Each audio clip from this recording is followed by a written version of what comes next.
right, good afternoon to all faculty around the world. Welcome to today's webinar.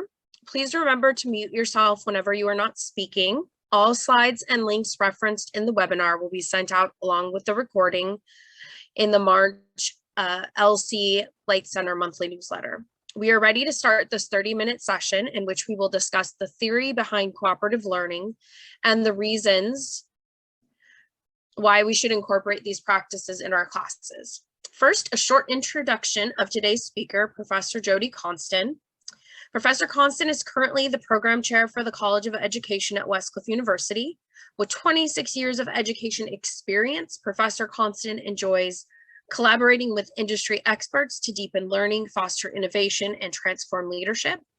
She holds a master's degree in administration and a Bachelor of Science in Political Science and is currently enrolled in the DBA program at Westcliff. Thanks, Professor Consten, I went too fast down my script. My apologies. My name is Dr. Mary Broding. If you didn't know that, I'm going to go ahead and hand it over to Professor Jodi Consten. Hi, thanks so much for spending time with us this weekend, or this week, sorry, someone walked in my door, this afternoon. We are talking today about cooperative learning and learning together. So when we think about cooperative learning is engaged learning, and we're always looking for new and interesting ways to engage our students. Cooperative learning requires us to give up a little control and ask our students to be accountable for some of their own learning and their own learning from each other, and to also have some autonomy and some choice in the way in which we structure their learning for them as we facilitate that. So I found it very interesting when I was thinking about introducing the background knowledge here this afternoon about cooperative learning. This session's purpose is really to provide that background knowledge. And our next session at the end of the month, I think in 2 weeks, is 45 minutes more on some hands-on strategies. And I'll vary the strategies for cooperative learning in the next one. And today you're just going to practice one about building that background content. But I found this interesting quote from Dr. Wilbert McKenzie, the former president of APA. And so since we use the APA format, I thought it was interesting the way he approached the idea of cooperative learning. The best answer to the question, what is the most effective method of teaching, is that it depends on the goal and the student and the content and the teacher. But the next best answer is students teaching other students. And I find that really interesting when we think about professional learning communities, or you're thinking about what it is you're doing with your classroom as you plan lessons. We do think about our course learning outcomes, the goals that we want that class to be met by the end. We think about our students. We think about mastering the content. We think about ourselves as teachers. But we need to remember that the sharing of ideas and the interacting between peers, students teaching one another, is an important cooperative learning goal. So we know that research says that group work will lead to a 28% gain in mastery. So our students will master the content greater when we engage them in cooperative learning activities, especially when we apply this consistently. So if we spent just a few minutes every week in our classes with one cooperative learning activity, and that we give some structure to it. So today, I want to try and show you what that structure might look like, and ask that you have some home fun as we learn about jigsaws in building background knowledge about cooperative learning. So I really wanted to talk a little bit about the skills that students receive from this and the idea of professionalism. So at Westcliff, as we inspire, educate, and empower our students, we're really asking our students to graduate and become those professionals and excel in that area. And in order to show professionalism in the workplace, we want them to know that oftentimes we're not working in isolation. Or if we work in isolation more and more and more, there are collaborative activities and there is teamwork that we need to participate in. So by engaging students in cooperative learning, we help foster positive interdependence. So this sense of achieving together, this sense of it's not just sink or swim, Like we support one another. And these interactions help us learn, and we get to celebrate those successes. We get to celebrate the effort because sometimes it may not get us as far as we want. We get to talk about our challenges and our obstacles, and we get that support by overcoming them. We also see that individual accountability. Oftentimes when we work in groups, each person has a different thing that they must, a task that they must do on their own, but the whole group's accountable for the total. So contributing to that purpose is really important and gives that sense of interdependence. We also foster those interpersonal skills of communication. We learn how to trust someone else by giving them autonomy, by giving them choice, by giving up some of that control. And we foster leadership in our students so that we know that they can take charge of their own learning and they can lead others to good conclusions. Collaboration, they have to decide together, come to consensus.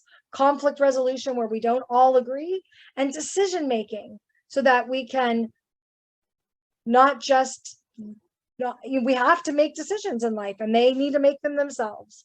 And then of course that group process, that idea of continuous improvement and reflecting on how we learned together, how we applied the task, how we could improve, what our strengths were.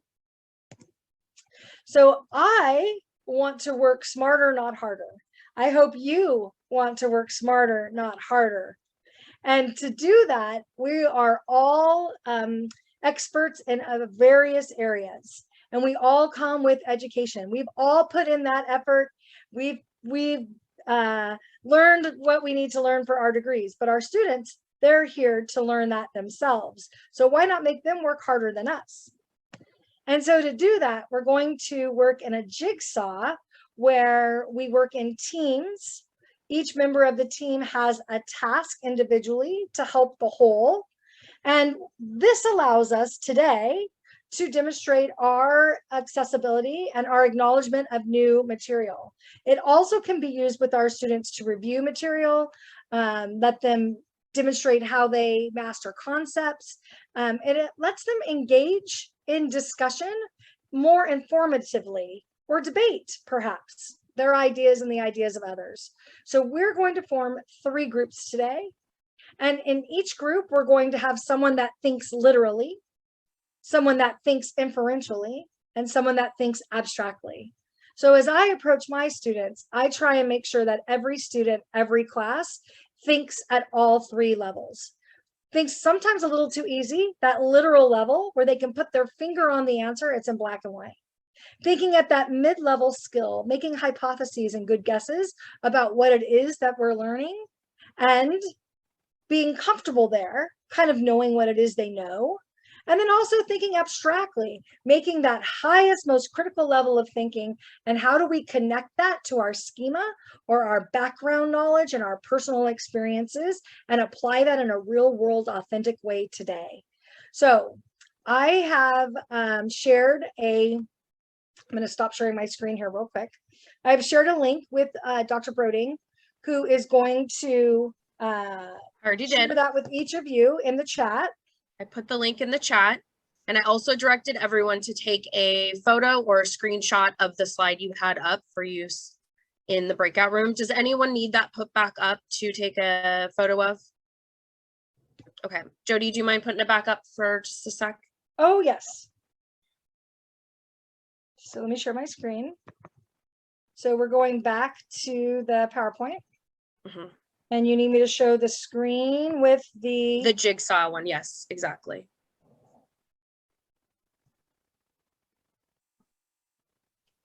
Okay, I see the thumbs up. Thank you, Dr. Chancho.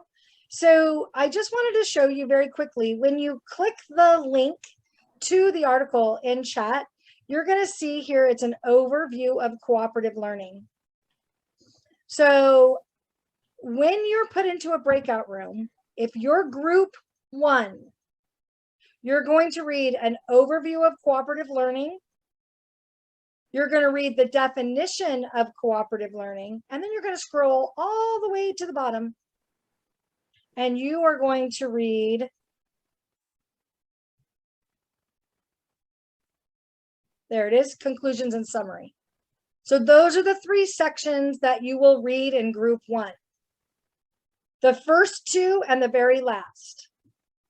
If you are in group 2, you're just going to scroll down to types of cooperative learning, and you will read types of cooperative learning until you get to validating research. And if you stay in the main room, you'll be reading validating research to conclusions. Does anybody have questions about moving into breakout rooms or which part of the article they will read? Professor Consten, can you just reiterate what each of those sections are for the groups, and then I'll write it down and put it in the chat, and then everyone can take a picture of that.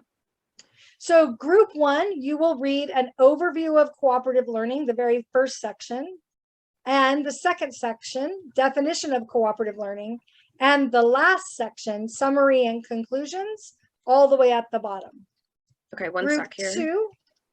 Summary of conclusions is the name of the last one? Yes. Okay.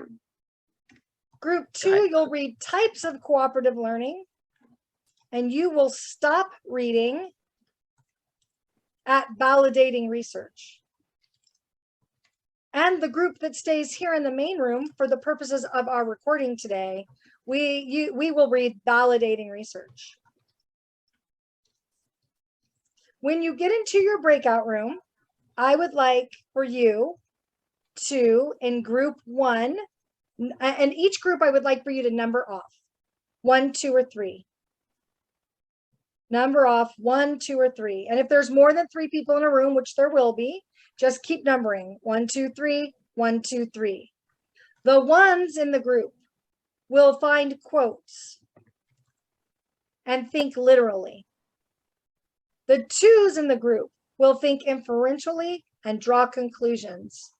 The 3s in the group will think abstractly and make connections. So you break up into your group, you read your assigned section, you number off, and then you do a quote, a conclusion, or a connection. Questions before we move into groups? Okay, Dr. Broden, can you move everybody into groups?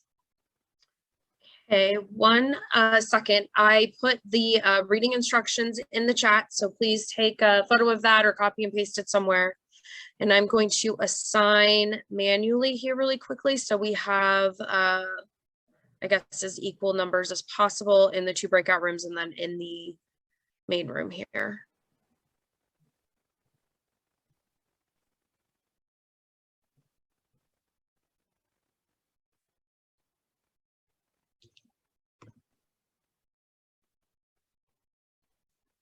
Okay, so I have opened the rooms. Please go to your rooms, as I like to say to my kids, but it never works.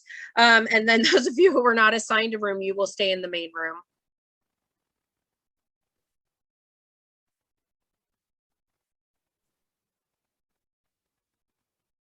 Professor Consten, approximately how much time are we going to give them? And then I can broadcast that message to the rooms. So I'm thinking that we'll give them 10 minutes. Okay. To read and then number off and then do their quotes. Okay. Or are you going to lead that? Are you going to lead that here? Yes. Okay.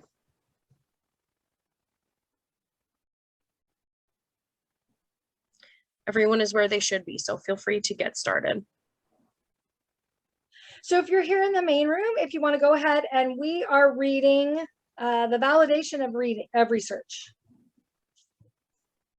Go ahead and read our small section, validation of research. When everyone's finished, we'll go ahead and number off.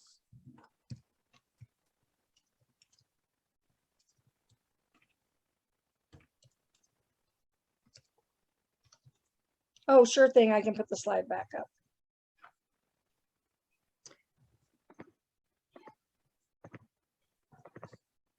Nick, is this the one you mean?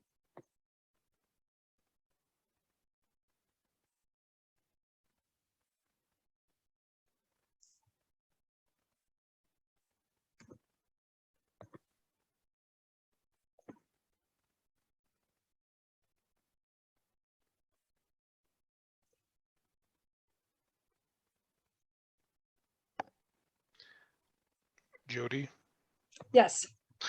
finally, I've tried to unmute 4 times in 4 different ways. I am working on a brand new notebook and I haven't downloaded the snippet widget yet. Could I maybe look at the actual article? Oh, sure. I can share that. Here we go. Thank you. Just let me know when you need me to scroll down for you. Okay, Or scroll thank up. you. Thank Yeah. you.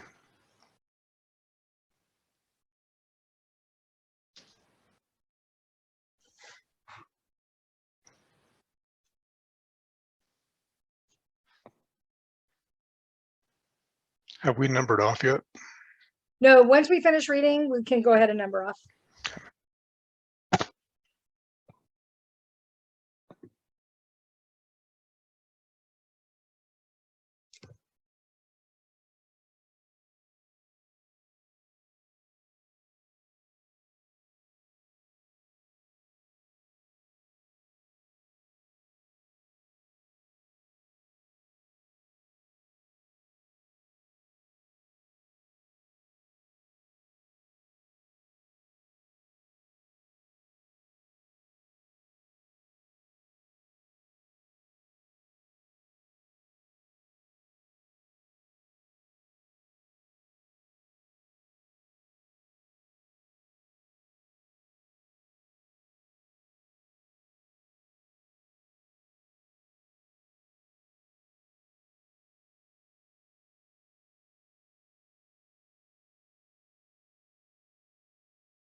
Can you scroll down, Jodi, please?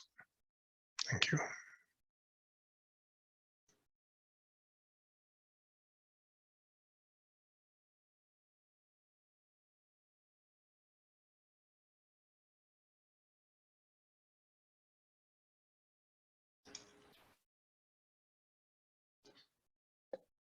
Okay, I think I'm ready. Should we be taking notes? No, not yet. Okay. We're just reading for gist, Nick.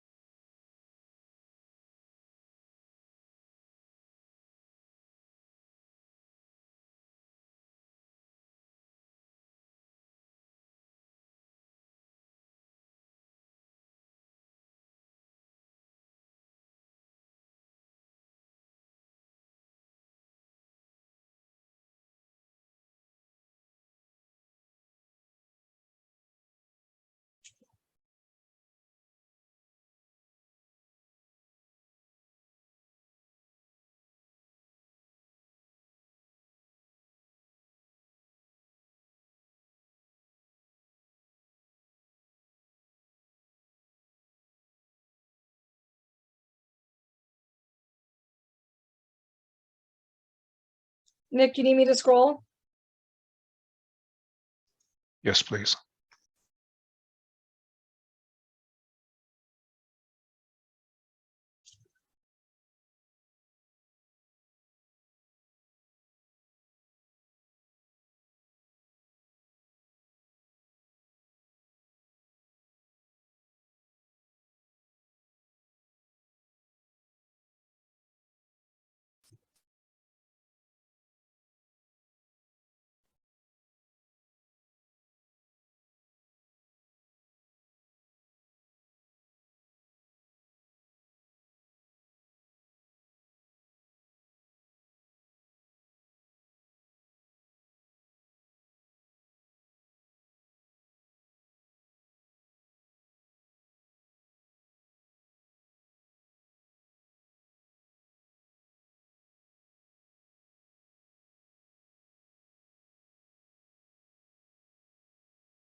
Are you ready for the last little bit, Nick? Yes, thank you. A little light reading. This was the hard section. All the numbers. For those of you that like statistics.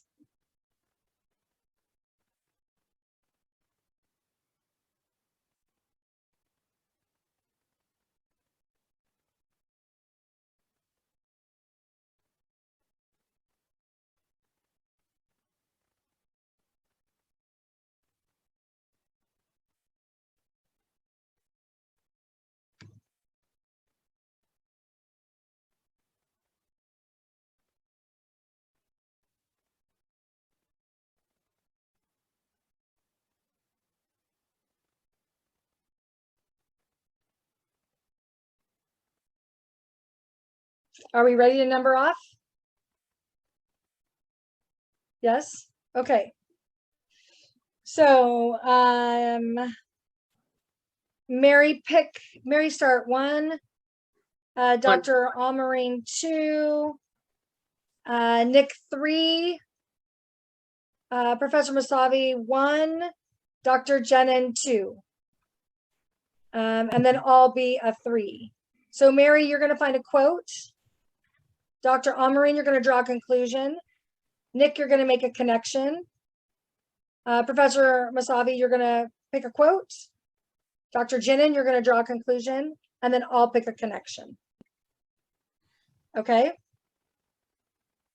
So let's think about that for 1 minute Just or one? 30 seconds. Just one connection? Just one. And then, Mary, would you like to call everybody back for, I want to give further instructions and then put them back in their groups.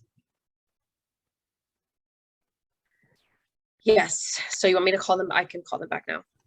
Thank you.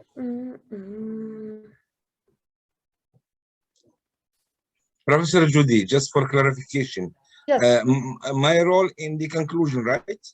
Yep. You just draw a conclusion. So think of a main idea, Dr. Almarine.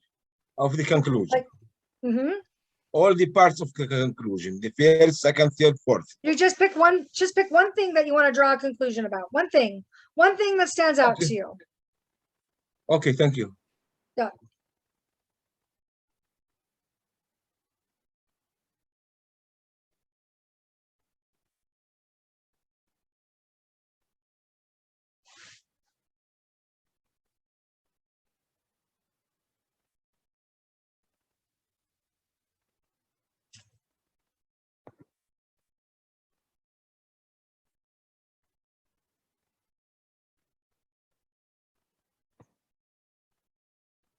Mary, is everyone back? I don't see everybody.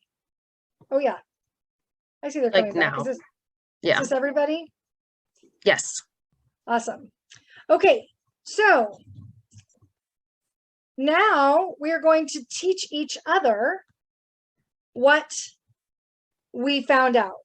We each read different sections. So in a quick round robin style, which is another cooperative learning strategy, very quickly, we're going to start with group 1, and the 1s are going to give us their quotes.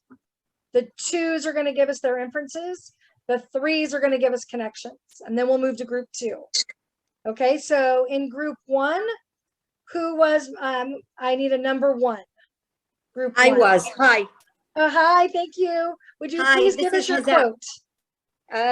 Okay. In a human society, the individuals who are most likely to survive are those who are best to enable to do so by their group. This is one.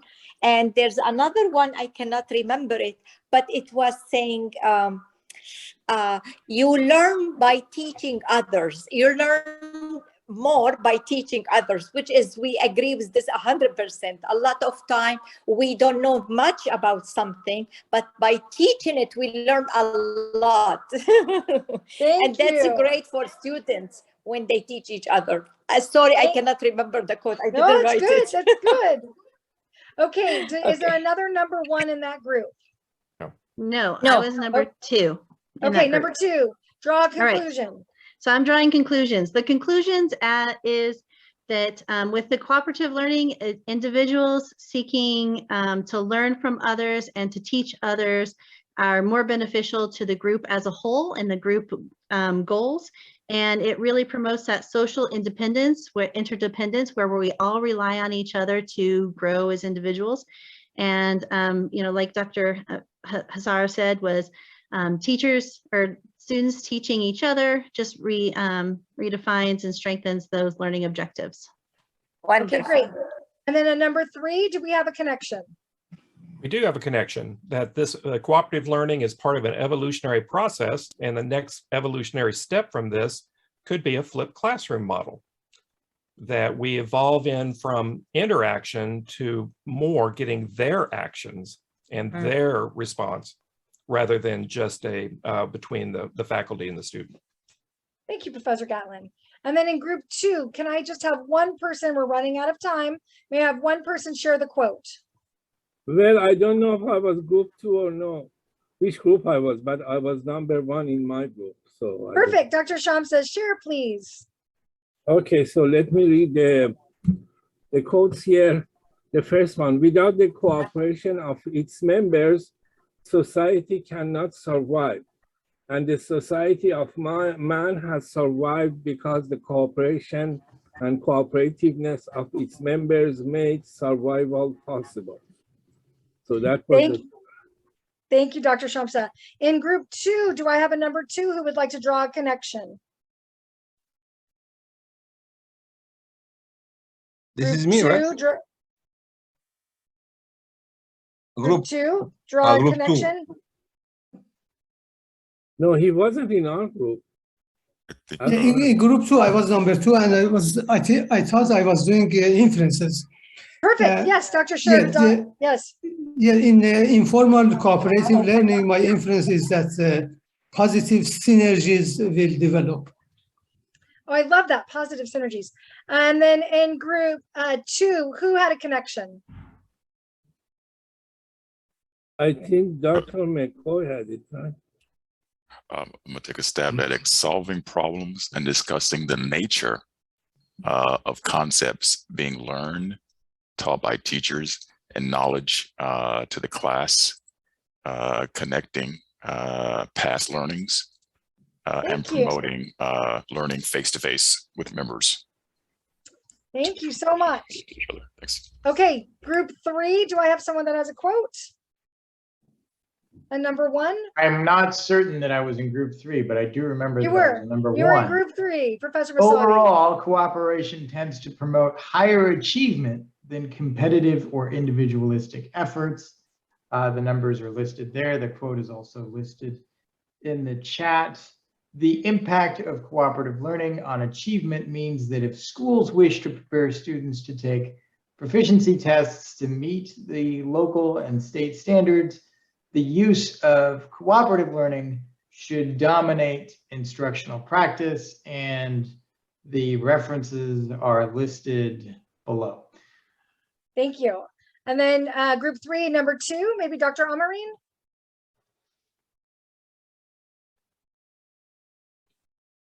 Dr. Amareen, it's you now. Dr. Amareen, you're on mute. So I am going to summary and conclusion, right?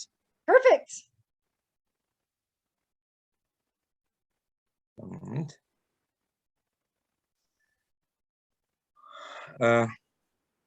I have the last, maybe the third one of the conclusions. The third issue is to understand the 5 basic elements to make cooperation work.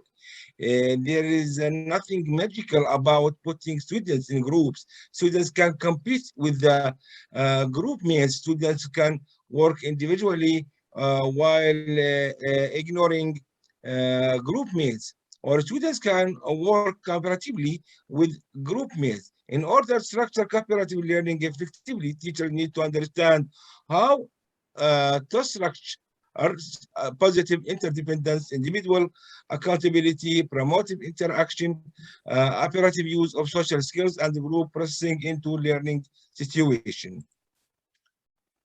Thank you, Dr. Amareen. And then in group 3, do we have someone that just wants to draw one quick connection?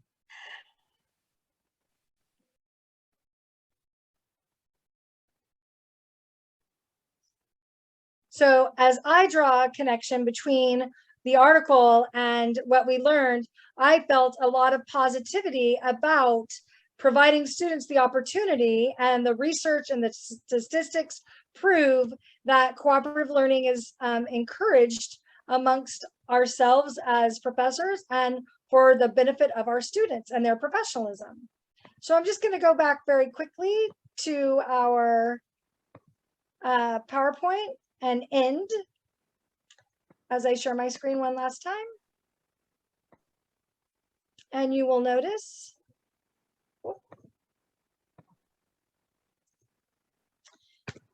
that you have home fun.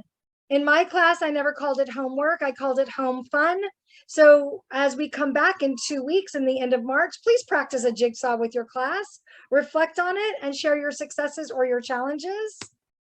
And we have run out of time for questions, but don't hesitate to email me or chat me if you're interested in cooperative learning. I'm more than happy to assist and help.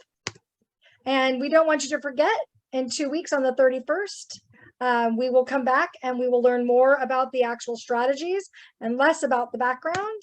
And then Mary, do you want to talk about cyber? I will definitely plug cyber. So please be on the lookout for our 6th annual International Symposium, Business and Education Research. The theme this year is staying ahead of the curve, innovation and action. That's going to be on campus and online Thursday, July 9th. And please, please, please consider sharing any of your research or anything that you've been doing as a proposal for cyber, and encouraging your students to do so. Your proposal is due, and their proposal is due by Friday, April 1st. So if your classes are working on projects, research, anything, please encourage them to submit. And I'm going to go ahead and close us out, which I tried to do earlier. Thanks, Professor Consten, for facilitating today's workshops. Thank you for attending this practical session where we had very interesting and productive conversations dealing with collaboration in the classroom. Please make sure to take the survey afterwards because we want to hear your opinion about these sessions. I've shared 2 links in the chat box for your convenience, which I already did. One with the webinar survey and another one where you can include this webinar as part of your professional development activity in 2022. Thank you, everyone. And just in the interest of time, I'm going to go ahead and close everything out. Have a wonderful night or morning, wherever you're at. Bye. Thank you so much. Thank you, everybody. Bye.